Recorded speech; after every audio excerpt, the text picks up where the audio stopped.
নমস্কার, আমি শবনম পারভিন খাতুন, কালনা কলেজের বিএড বিভাগের 4th সেমিস্টারের একজন ছাত্রী। আজকে আমি কন্টেন্টের মাধ্যমে একাদশ শ্রেণীর দর্শন পাঠ্যপুস্তকের একটি অধ্যায়, যার নাম আর্য সত্য, টপিকটি আলোচনা করব। প্রথমেই আমরা জানব আর্য সত্য তাহলে কী। বুদ্ধদেব মানব জীবনের দুঃখ সমস্যা নিবৃত্তির চেষ্টা করেছেন। তিনি বোধিজ্ঞান লাভ করবার পরে মানব জীবনের এই সমস্যাগুলির সমাধান করতে পেরেছিলেন। তিনি 4টি মূল সত্যের সন্ধান করেছিলেন। এগুলি চত্বারি আর্য সত্যানি নামে প্রখ্যাত হয়েছে। আর্য সত্যের প্রকারভেদ।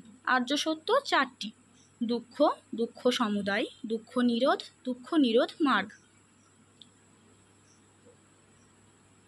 প্রথম আর্য সত্য, দুঃখ। জীবন দুঃখময়। দুঃখ অর্থাৎ জীবন দুঃখময়। সিদ্ধার্থ বলেছিলেন এই জগৎ দুঃখময়। তিনি রোগ, জরা এবং মৃত্যুর দৃশ্য দেখে অধীর হয়ে সংসার ত্যাগ করেছিলেন। বুদ্ধত্ব লাভ করে তিনি বুঝেছিলেন সর্বং দুঃখম। এই জগতের সমস্ত জীব ও জীবনের মূলে দুঃখ আছে। দ্বিতীয় আর্য সত্য, দুঃখ সমুদায় অর্থাৎ দুঃখের কারণ আছে। দুঃখ সমুদায় অর্থাৎ দুঃখের কারণ আছে। বৌদ্ধ মতে প্রতিটি বস্তুরই কারণ আছে। এই জগতে অকারণে কোনো কিছু ঘটে না। বুদ্ধের এই আর্য সত্যটি তার কার্যকারণ তত্ত্বের উপর প্রতিষ্ঠিত। এই নীতি বৌদ্ধ দর্শনে প্রতীপ্ত সমুৎপাদবাদ নামে পরিচিত। বুদ্ধদেবের মতে দুঃখেরও কারণ আছে।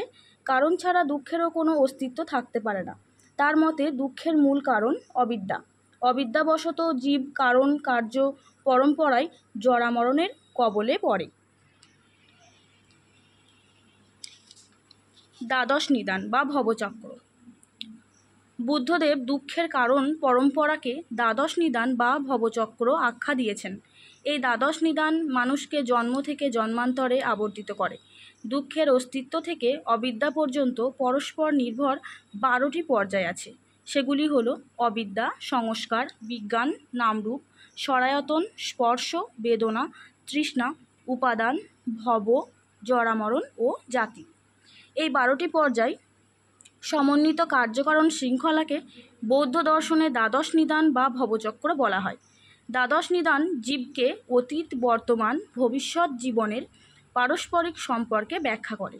তাই একে ভবচক্রও বলা হয়। অবিদ্যাই হল জড় মরণাদি সকল দুঃখের মূল কারণ। তৃতীয় আর্য সত্য, দুঃখ নিরোধ অর্থাৎ দুঃখের নিবৃত্তি সম্ভব। দুঃখ নিরোধ সম্ভব। দ্বিতীয় আর্য সত্যে দুঃখের মূল কারণ উল্লেখ করেছেন। এই কারণ দূর করতে পারলেই দুঃখ নিরোধ সম্ভব। অবিদ্যার বিনাশ এবং তার ফলে দুঃখের নিরোধ সম্ভব হলে জীব নির্বাণ লাভ করে। চতুর্থ আর্য সত্য, দুঃখ নিরোধ মার্গ অর্থাৎ দুঃখ নিবৃত্তির উপায় আছে। এখানে 8টি মার্গের কথা বলা হয়েছে। সেগুলি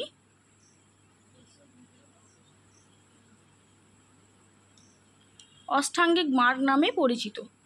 যেমন সম্যক দৃষ্টি, সম্যক সংকল্প, সম্যক বাক, সম্যক কর্মান্ত, সম্যক আজীব, সম্যক ব্যায়াম, সম্যক স্মৃতি, সম্যক সমাধি।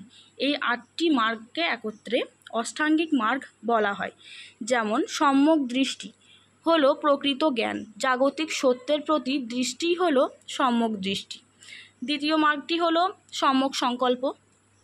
জরামরণ থেকে নিষ্কৃতি লাভের জন্য সত্য জ্ঞান বা সম্যক দৃষ্টি হলেই চলবে না। জ্ঞানের আলোকে দৃষ্ট সংকল্প হতে হবে। তৃতীয় মার্গটি হলো সম্যক বাক।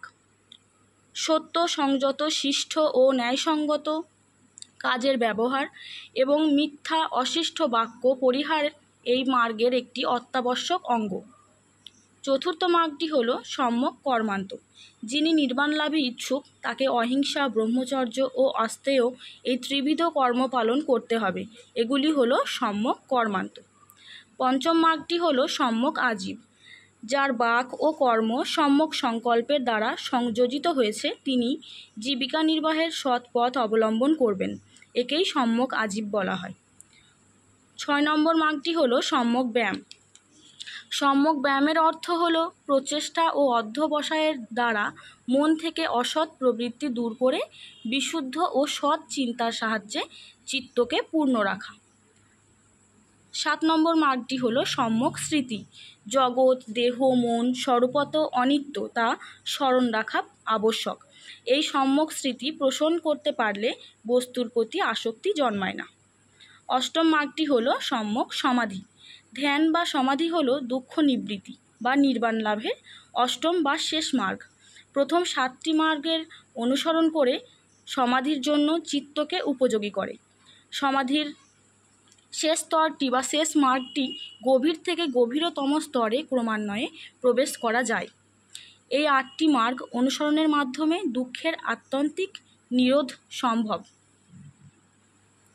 ধন্যবাদ।